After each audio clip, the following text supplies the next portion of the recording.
Happy Easter, Remembrance Community Church. He is risen. You're supposed to say that. He is risen. He is risen. All right. Actually, during this season, as Christians, as Jesus followers, there's 3 holidays that all kind of collide together. They layer together during this season. Do you guys know what they are? Well, it's Passover, right? We'll start with the top. Today is Easter. It's Sunday. It's Resurrection Sunday, Easter. We celebrate the resurrection. And then Ramadan. Well, I was thinking more Lent. Lent is a season that we celebrate around Easter. It's the 40 days leading up to Easter. And the 40 days represents, for most people in our tradition, Jesus was in the wilderness for 40 days as he prepared to begin his public ministry, and then he was successful in that he defeated Satan through defeating his temptations, and then started his ministry. 40 days that led to a successful ministry, and that points us back to the book of Exodus in the Old Testament, right? Where they were 40 years in the wilderness, and then they actually failed their temptation, and they didn't have a successful ministry. And so that leads us to our third. So we have Easter, Lent, and then Passover. And Passover is found in the book of Exodus in chapter 12. And Jewish people for 3,500 years have been celebrating it annually. It's the first of 7 feasts or holidays that they celebrated, and it signified the beginning of their year. And all of these, I would say, are a part of our Jesus-following tradition. There's a great Old Testament scholar that I read everything that she has, Sandra Richter, and she wrote a book called Out of Eden. If you ever just want an entry point into how the Old Testament points to the New Testament, that's a great book. And she says it's all one story, right? She's trying to convince us that understanding the First Testament is really important if we're going to understand the New Testament. She says it's all one story, and if you're a believer, it's your story. And so the Passover is a Christian story too. It's a Jewish and it's a Christian. And so is Easter and so is Lent. And the Apostle Paul actually wrote in 1 Corinthians 5:7 that Jesus is the fulfillment of the Passover. And this brings us to an important question. What does that mean? How does biblical prophecy work to fulfillment? What do we mean when we say that Jesus is the fulfillment of the Passover? Here's surprisingly what it doesn't mean. It doesn't mean that there's somewhere in the Old Testament that predicted that one day a Messiah would come and he would fulfill the Passover. You're not going to find that verse in the Old Testament. The type of prophecy that we're seeing when we say that Jesus fulfills the Passover is actually what scholars call act and reenactment prophecy. For some of you, you will be today years old when you learn this important aspect of biblical interpretation. Some of you may have heard this before. Surprisingly, I was just a couple of years ago that I was in an Old Testament class, and I learned this, act and reenactment. But this actually opened up my eyes to see a lot of what the New Testament is talking about when it says Jesus fulfilled things. And in the Sermon on the Mount, the famous Sermon on the Mount, Jesus said, I came to fulfill the law and the prophets. What does that look like? How does that work?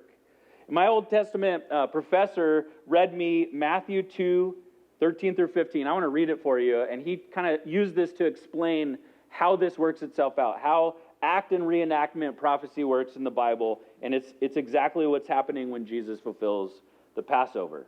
So Matthew 2, we have this famous Christmas story where the wise men come and they visit Jesus and they give him what? Who knows? They give him gifts. Thank you. What were the 3 gifts? Anyone remember? Frankincense, myrrh, and gold. And now we enter into our passage. After they were gone, it's talking about the kings that gave him gifts. An angel of the Lord appeared to Joseph in a dream, saying, "Get up, take the child and his mother, flee to Egypt, and stay there until I tell you. for Herod is about to search for the child to kill him." So he got up, took the child and his mother during the night, and escaped to Egypt. He stayed there until Herod's death. So that's what was spoken by the Lord through the prophet might be fulfilled when he said, "Out of Egypt I called my son." And so Jesus, obviously, Matthew is saying, is fulfilling some type of prophecy here. Amen? And the quote is actually from Hosea 11. And my professor had me read all of Hosea 10, 11, and he said, where do you see Jesus, this prophesying some future event? And the answer, I won't make you read through all of it. The answer is, it doesn't. There's no indication that there's a future event being prophesied here. When he says, "Out of Egypt I called my son," Hosea 11. But what does this remind us of? Out of Egypt I called my son. It takes us back to the book of Exodus and Passover, when God brought his son, which is being used for all of Israel, out of Egypt. And so Hosea is actually looking back at this act in history, this event that happened, that we've been celebrating for 3,500 years as Passover. And what Matthew is saying is that Jesus came and reenacted it more fully. It's a fulfillment of prophecy, not prediction and come true, event or act and reenactment. Yahweh brought liberation to Israel, referring to a whole nation that was emancipated from slavery in a single day. It's a miracle, a lot surrounding it, and it's called Passover, and it's found in Exodus chapter 12. It's the act of Passover. And Jesus is the greatest fulfillment, or the reenactment. And so this morning I want to look at how this wonderful event of Passover and its annual celebration, which we're going to walk through this morning a little bit, and we're gonna see how it points to Jesus. How Jesus actually fulfills this that we're celebrating in a Seder meal. And so I want to begin actually with the last week of Jesus' life. It providentially occurs, Jesus' last week of life before he's crucified and raised from the dead. It takes place, not surprisingly, on the week of Passover.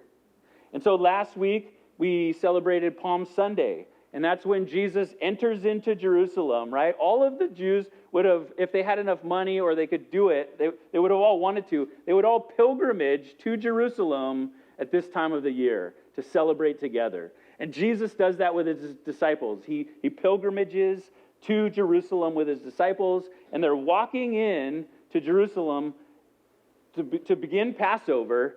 And it's called the triumphal entry, right? And they're waving palm branches and Hosanna and all of those things.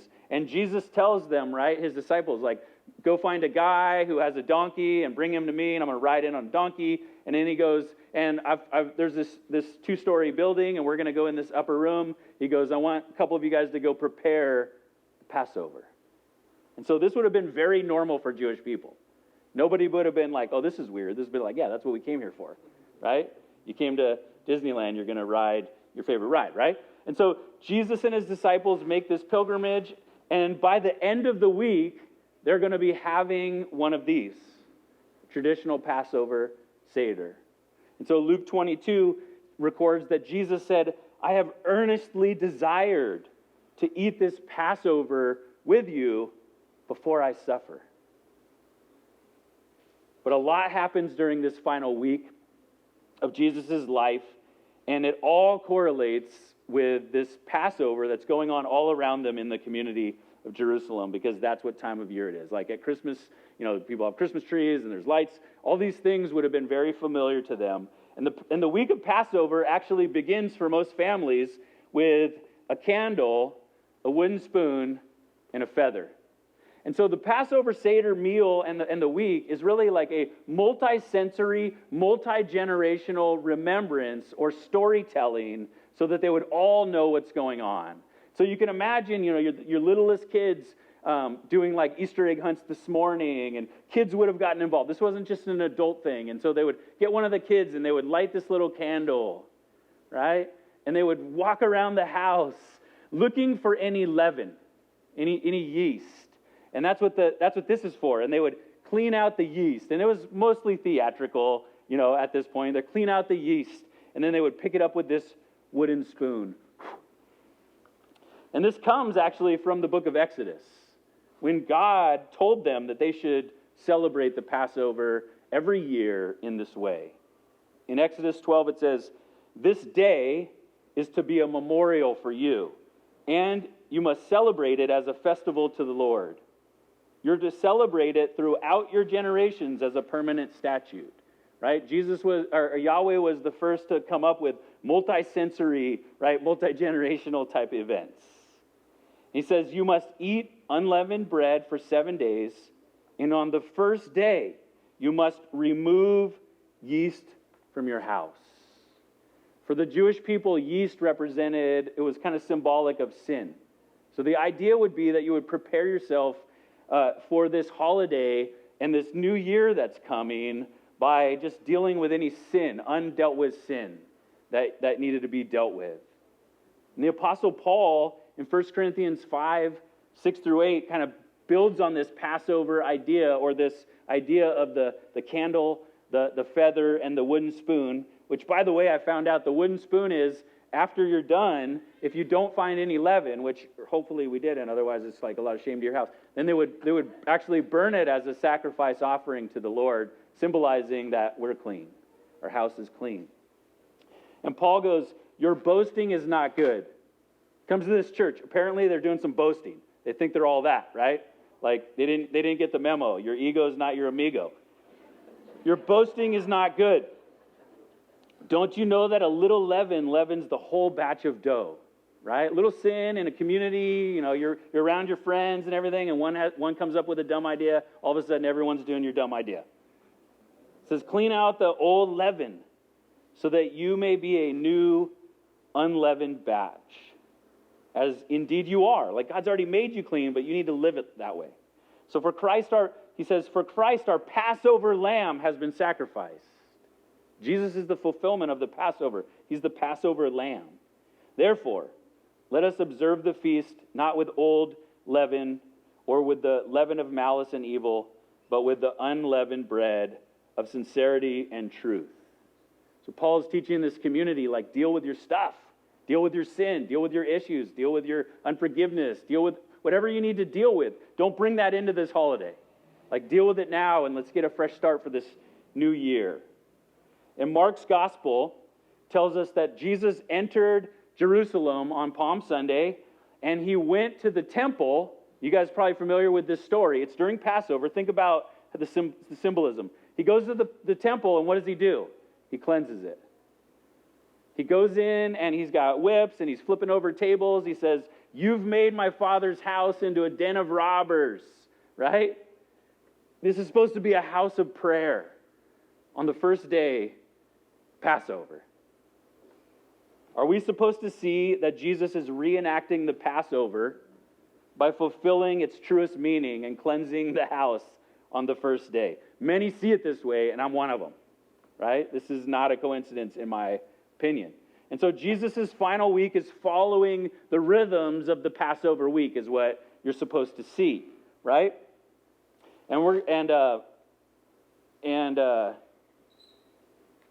So Jesus cleanses the temple, and all these other things are happening, and it gets to be Thursday, and they end up meeting, and remember, in the beginning, he says, "I'm going to send a couple of you to go prepare this meal." It would actually take a while. They'd have to go buy stuff. They would have to cook stuff. It wasn't like it was a multi-day event for them to prepare it. So it gets to Thursday, and now they're going to have this meal together. And so Jesus eats what we often refer to as the Last Supper, the night before he was betrayed. And the meal begins with the lighting of the Passover candles. Some of us use the menorah. There's 7 candles. Probably in Jesus' day it wasn't a menorah, but they would have lit the candles. And they would have said a prayer like we heard read as we lit the candles. And then the meal would begin for everybody in the family and everyone that was invited. It's supposed to be a moment of hospitality as well. And the next thing they would do is they would do what's called the washing. So they would have a bowl like this, and they would kind of wash their hands, and they would pass it around. I won't pass the bowl around because that would be gross. But they would wash their hands in the bowl. And in Jesus' day, it would have been very common for them to have either hired like a servant or picked like the lowest guy on the totem pole, like the lowest socioeconomic person, and they would just assume like it's my job to wash people's feet as they come in, right? Because it's dirt roads and they would have sandals, and you want to be fresh for this meal. So they would wash. They would have somebody, the lowest position, would wash everyone's feet as they walked in. Well, lo and behold, Jesus is having this Passover meal, and it seems nobody wanted to take the low position. Nobody wanted that job. And so famously, Jesus took the job. And so Jesus goes around in this meal, and he washes his disciples' feet. I think you're supposed to see like, oh, how come someone else didn't do that? How come one of the other disciples didn't step up and just volunteer to do that? Like we should as Christians, right? We should volunteer to take the low position, but no one does, and Jesus does instead, and he turns it into a lesson. If they want to follow Jesus, they're going to need to learn to be servants of all. So this morning, as I'm washing my hands, let's heed the exhortation of Paul, Remembrance Community Church, and let's ask the Lord to search our hearts and show us if there's anything unpleasing. And let's lay it at the table, or let's burn it. Let's nail it to the cross. And join me in this prayer. Blessed are you, O Lord our God, our King and Redeemer, because you purify and make us clean. Thank you that you fill us with the purifying power of your presence. So Remembrance Community Church, we symbolically washed our hands, and we remember that Jesus washed his disciples' feet. And he said, now that I, your Lord and teacher, have washed your feet, you also should wash one another's feet.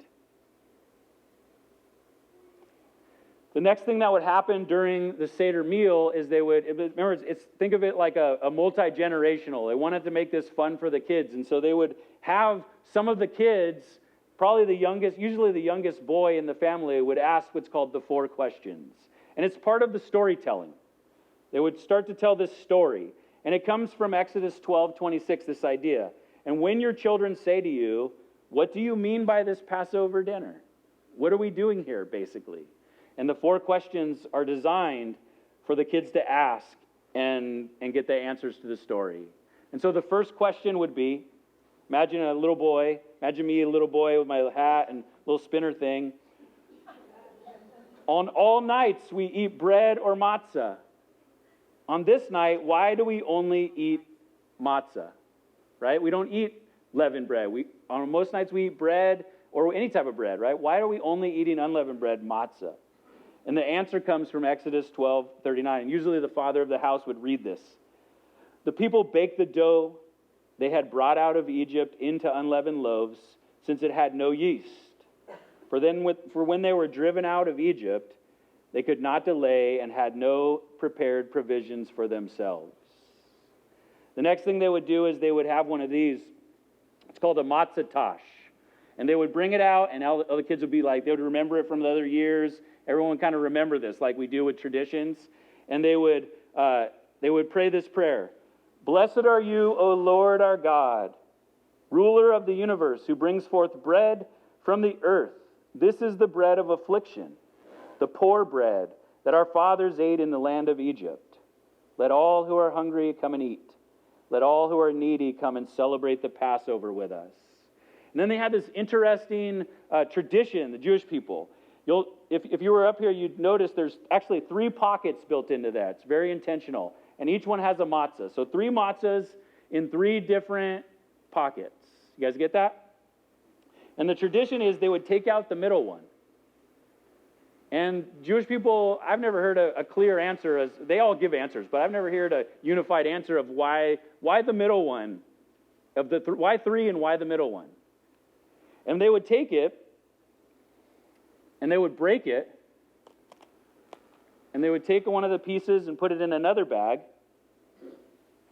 and then they would go and they would hide it And at the end of the meal, the kids would go and look for it, kind of like we search for Easter eggs, on Easter. They would go and they would look for it, and then they would get a prize. And so the kids would remember this. It was a tool. But if you think about it, and Messianic Jews will point these things out, that a matzah is interesting, right? Can you see the light going through the matzah? Right? It has holes in it. And so a Messianic Jew would say, I don't think the Jewish people realize that Jesus is the Messiah, but if you think about it, it's pierced, like he was pierced for our transgressions. And it gets laid on this grill, and so it has stripes, like Jesus was striped for our sins. And he was broken. And most people believe that it was at this point during the Seder meal that Jesus actually broke this and passed it out to all of his disciples. And he said, from now on, I want you to remember, this is my body that was broken for you. And they would get to question 2. On all other nights, we eat all kinds of vegetables. But on this night, why do we eat only bitter herbs? You'll notice there's a table there's a plate with a traditional Seder, and there's some things on it. There's some horseradish, which is a bitter herb. There's some horisette, that's a sweet, like a mortar is supposed to be. There's a lamb shank. Thank you, Whole Foods, for giving that to me for free. There's a roasted egg, very important that it's roasted. There's some parsley and there's some lettuce. These are all part of the storytelling. So on all other nights, we eat all kinds of vegetables. On this night, why do we eat only bitter herbs? And the Father would answer from Exodus 1:12 through 14. But the more they oppressed them, the more they multiplied and spread. So the Egyptians came to dread the Israelites. They worked the Israelites ruthlessly, and they made their lives bitter with difficult labor in brick and mortar and in all kinds of field work. And they ruthlessly imposed all this work on them. At this point, I'm going to need 2 volunteers for our multi-sensory meal. 2 brave volunteers. All right. I'm just going to let you know there's going to be some eating involved, and you're not going to like it. You still want to do it? All right, come on up here.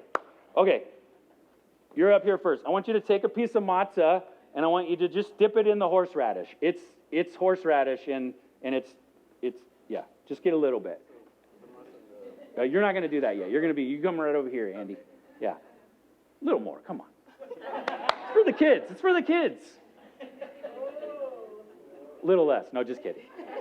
All right. Go ahead. We're going to try that out.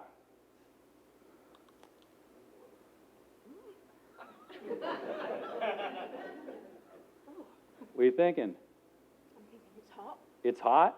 It's racing through my nasal passage. And it gives you a little bit of tears, right? And that's the idea. They would eat this bitter herbs, and they would remember the tears that were shed from Israel. You'll notice that it talks about that they had, and it made their lives bitter with difficult labor in brick and mortar. So a lot of families would actually, and Andy, I'll let you do this, you just take 2 pieces of matzah, get a little bit of horseradish, and put it in the middle. And so it's like you're making bricks, with the horseradish. Yeah, it's the middle one. So 2 pieces. Oh, that's enough. Don't go in for another dip. And then you stack it together like you're making a sandwich. Okay, yeah. There you go. Now you're building bricks with mortar. That's the idea. Yeah, you can eat it now. You're excited. I love that. It's bitter, right? You probably did take too much. So you guys, thank you. Let's clap for you guys. Right? And so they would do this, and it would just grill in their minds like it was bitter. It was bitter what they were going through as slaves in Egypt. And the Messianic Jews see this cross-reference when Jesus goes, in this world you will face troubles, but take heart, I've overcome the world. And then they would ask a second, question of number 2. Question 2 is like an A and a B. And they would say, on all other nights, we do not dip our vegetables even once. On this night, why do we dip them twice? Can I get you, Marco, to come up here as a volunteer? It's going to be wonderful. You're going to love this. Yep, you're going to have to hear. You just go ahead and put it in my matzah tosh. Just kidding. Don't do that. That's his retainer. So So I want you to just take this cup of water. I want you to grab a piece of lettuce. And you're going to dip it once in the water, stir it around, and then eat it and tell everybody what it tastes like.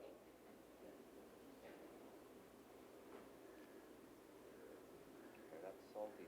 It's salty, right? And so why dip it twice? Once for the tears and the prayers of Israel who cried out for redemption. They were asking God for redemption. In Exodus 2, 23 through 25, it says, the Israelites groaned because of their difficult labor. They cried out, and their cry for help because of the difficult labor ascended to God, and God heard their groaning. And God remembered his covenant with Abraham, with Isaac, and with Jacob. And God saw the Israelites, and God knew. He knew what they were going through. Now we're going to take another piece of lettuce, since you downed that one out, so I like that. You're not a double dipper. And you're going to dip a second time. Yep. We dip a second time, and this reminds us of the Reed Sea that swallowed up the Egyptians as they tried to chase after them. And so it's symbolic of God's saving power in the Reed Sea or the Red Sea. Go ahead and eat. As we remember the crossing of the Red Sea, we take a step back and we look at Yahweh, what Yahweh did leading up to this moment, right, to save them. And now go ahead, you can sit down. They would kind of take a step back. So now we've gotten to the fact that they were slaves and that God rescues them. And they'll take a step back during the meal, and they'll remember what happens during this meal. And traditionally, the way they would do this is they would read together the 10 plagues that got brought on Egypt before he rescued them, right? Pharaoh would not let the people go. Moses said, let my people go, right? And Pharaoh would not let the people go. And then there's a series of 10 plagues. And the 10 plagues actually were proving that each of Egypt's gods were inferior to Yahweh. So each of the plagues represented one of the gods that they thought were going to rescue them. And one by one, Yahweh is defeating them before he leads them out. And so what they would do is they would all read the 10 plagues together. So we're going to do that this morning. But I'm going to read it one time just so you can get the timing and the cadence. And then I'll read it a second time, and I want to invite you to join in. So we would go like, water to blood, frogs, lice, flies, livestock, boils, hail, locust, darkness, and firstborn. You guys ready? There'll be no horseradish involved in this. Water to blood, frogs, lice, flies, livestock, boils, hail, locusts, darkness, and firstborn.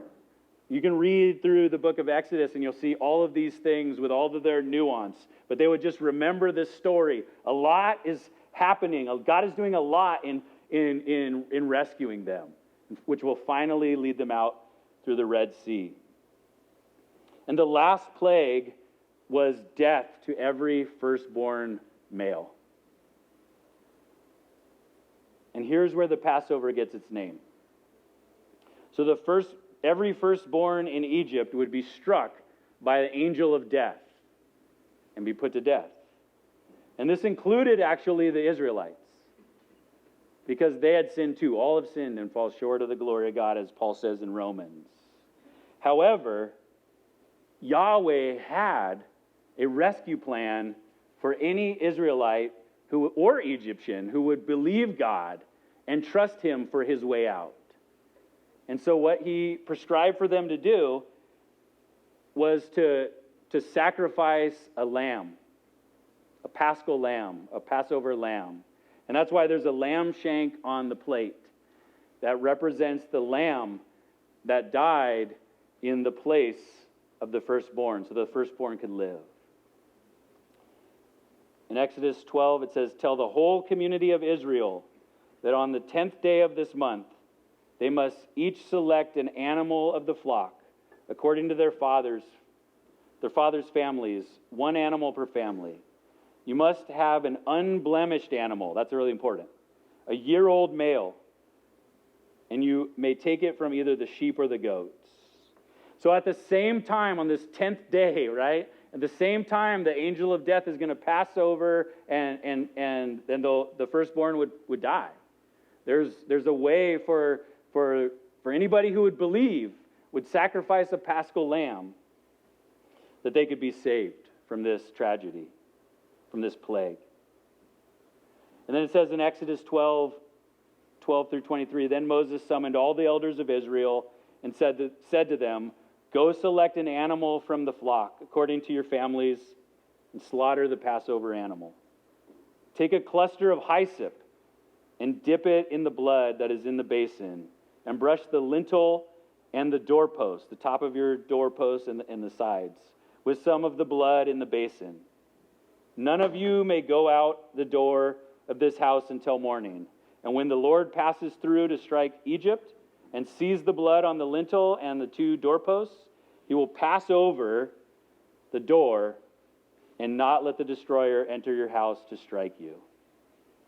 So on the paper we have this like parsley. It's supposed to represent what hyssop would look like. And so during this story, the father would take this and dip it in the wine, symbolizing blood, and he would kind of spread it on a piece of paper, and you would see the stripe. And they would do this on their doorpost. And then when the angel of death came, it would pass over, and they wouldn't die. It's pretty easy to see, right? That Jesus fulfills the Passover because he became our substitutionary atonement. He became our Passover lamb. And for any of us who have been cleansed or touched by the blood of Jesus, we are saved from whatever would come, right? We're saved from the consequences or the punishment, ultimate punishment of our sin. In 1 Peter, Peter picks up on this. This is the Apostle Peter.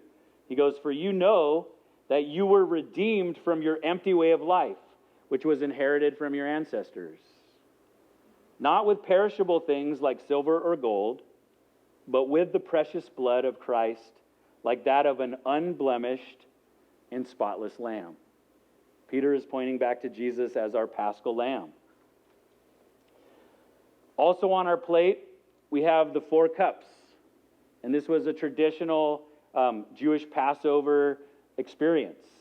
And they would read from Exodus 6 through 7, where it says, tell the Israelites, I am the Lord, and I will bring you out from the forced labor of the Egyptians and rescue you from slavery to them.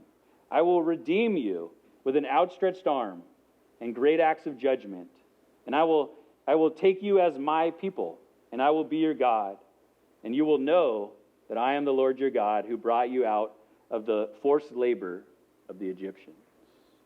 So they would take the first cup, and it was called the cup of sanctification. And they would reread, it comes from verse 6. I will bring you out from the forced labor of the Egyptians. And then everybody would drink.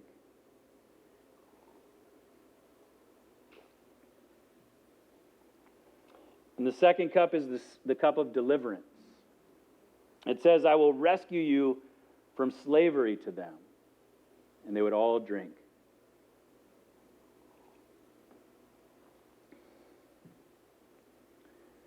And the third cup is the cup of redemption. It says, I will redeem you with an outstretched arm. And it's believed that it was at this point when Jesus said to them, take this cup and drink. And remember my blood that was shed for you, for your redemption.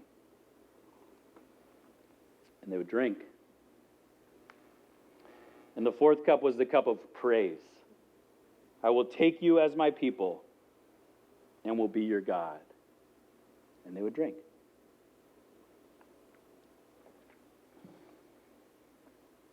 And then it would be time for question 3. And one of the kids would open up the little envelope and he would read, on all other nights we eat our meals sitting or reclining.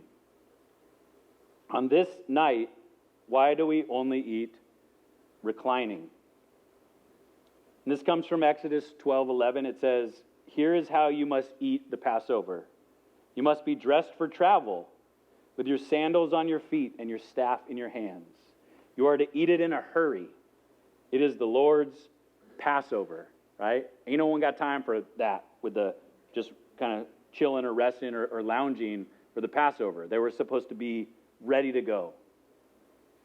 And the father would often say that the children of Israel were instructed to eat the Passover with their belts fastened and their sandals on their feet and their staffs in their hand in haste, ready to leave Egypt. However, today we celebrate that we have been liberated. Hope has come. And we're encouraged to relax and recline while we enjoy the Passover Seder. For New Testament believers, we should be reminded at this point of the many times when the New Testament tells us that Jesus is coming back, and we're supposed to live in a way where we're just ready for him to return. And we would get to question 4. On all other nights we eat meat, either roasted, stewed, or boiled. On this night, why do we eat only roasted meat? It's a roasted Paschal lamb. So like I said, we have our lamb shank from Whole Foods. Thank you, Whole Foods. They didn't pay me, but they gave me a free lamb shank, so I'll give them some credit. And then there's another interesting part of the Seder. This wouldn't have been something that Jesus celebrated.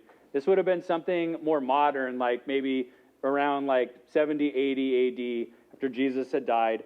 Jewish people started adding a roasted egg to the plate, which is obviously interesting as people who celebrate Easter. This is a big part of our celebration is Easter eggs. But they added this Easter egg, and they would roast it. And you notice it has like some dark marks. That's because it was roasted and not boiled. And this was, many think, symbolic of the temple. And it started being celebrated like around the end of the first century after the temple had been destroyed. And they would remember this as an idea of a temple, and it would usually have like a crack in it from being roast, that the temple was cracked it, but it also represented the Passover, new life. That the Messiah they would believe that Messiah would one day come and restore all things. As Messianic believers, as Christians, we believe Jesus has already come. He's our Messiah. But don't you remember when Jesus said to the Pharisees and those who were around him, he said, I'm the temple.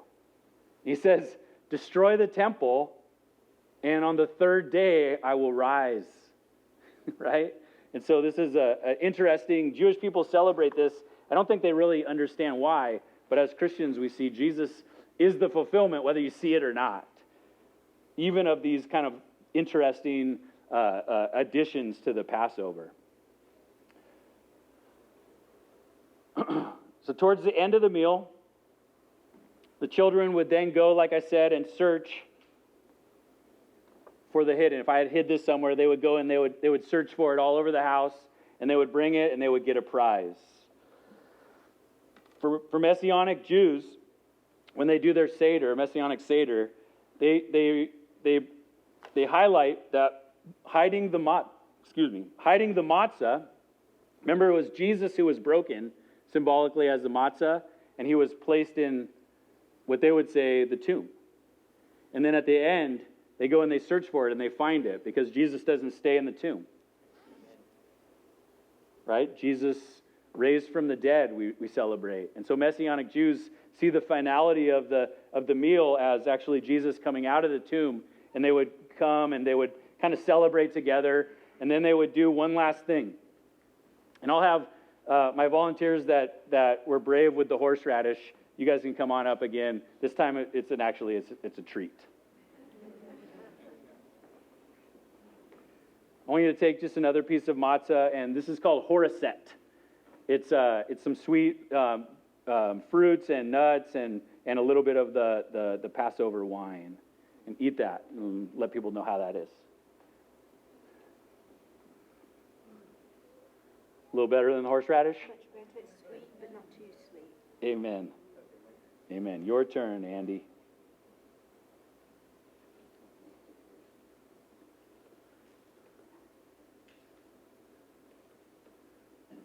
You like that?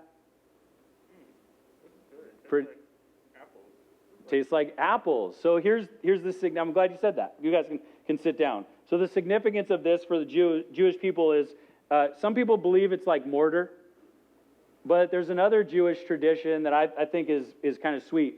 See, the tradition is that during the time when the Israelites were enslaved in Egypt, right? They wanted to make their lives bitter. At one point, they went and they tried to wipe out all of the young boys so that they couldn't keep growing and multiply and become a powerful nation, right? And that's when Moses, his mom, puts him in the Nile River, which would have been filled with crocodiles, and said that's safer than actually leaving them up to let Egypt deal with them, right? And so this, and we see Jesus was said to be wiped out, right, by Herod, and he fled to Egypt. So this is all kind of connected together. But while the Pharaoh had said, let's wipe out all of the firstborn sons, or the boys that are being born. The tradition is that the Israelite women would be strong and brave, and they would go down in this orchard by the apple trees, and they would have their kids there where the Pharaoh wouldn't bother them. And so this apple is kind of supposed to be a reminder of that memory that Israel's always been strong in the Lord. And so just interesting. But so Easter and Lent are a cause for celebration, the resurrection. And so is Passover. And Jesus is our Passover lamb. He's the fulfillment of Passover. So I'm going to have the worship team come back up. Sorry, could you say that again? And it's a tradition to recite at the end of the meal a portion of Psalm 136. And so I want to do that together. And I'll invite you guys to stand if you're able. And so the way Psalm 136 is written is it'll have a line which I'll read, and then it'll have a tagline which you guys will read, which is always, His faithful love endures forever. So I'll read my part, and then you guys can say your part, and it'll be as intro way into our time of worship this morning. Give thanks to the Lord, for He is good.